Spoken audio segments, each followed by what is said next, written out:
നിന്നെ അച്ഛൻ വിളിക്കുന്ന കേട്ടില്ലേ കുഞ്ഞേഷ? എന്തിനാ? ആളുകളുടെ മുമ്പിൽ വെച്ച് ചീത്ത വിളിക്കാനല്ലേ? എനിക്ക് തീരെ ടൈമില്ലെന്ന് പറഞ്ഞേക്ക്. ചീത്ത വിളിക്കാനല്ല മോനെ, നിന്നെ ഒരു ജോലി ഏൽപ്പിക്കാൻ പോവാ ഞാൻ. എന്ത് ജോലി? ഒരു ചെറിയ ജോലി. നമ്മളെ മൂത്തേരത്തെ കുമാരനെ കവലയിലേക്ക് ഇറങ്ങിയിട്ടുണ്ട്, ചങ്ങല പൊട്ടിച്ച്. അവനെ ഒന്ന് പിടിച്ചു കെട്ടോ നീ. എന്റെ അമ്മേ, നിങ്ങൾ എന്തായി പറയണേ?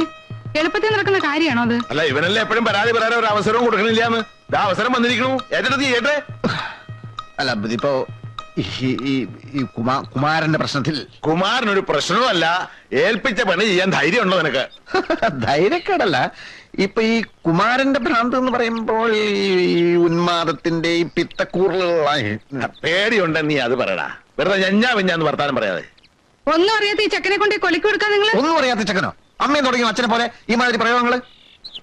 അച്ഛന്റെ വെല്ലുവിളി ഞാൻ സ്വീകരിക്കുന്നു. കുമാരനെ ഞാൻ തളയ്ക്കും.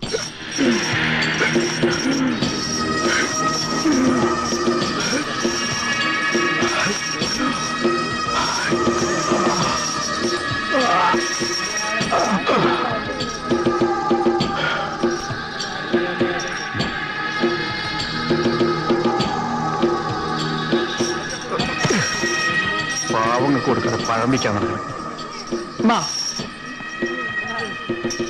പിടിച്ചോ.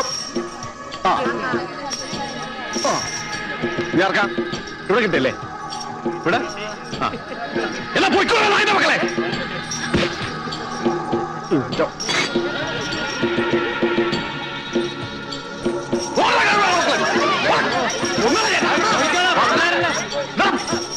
പണം കിട്ടിയപ്പോഴേക്കും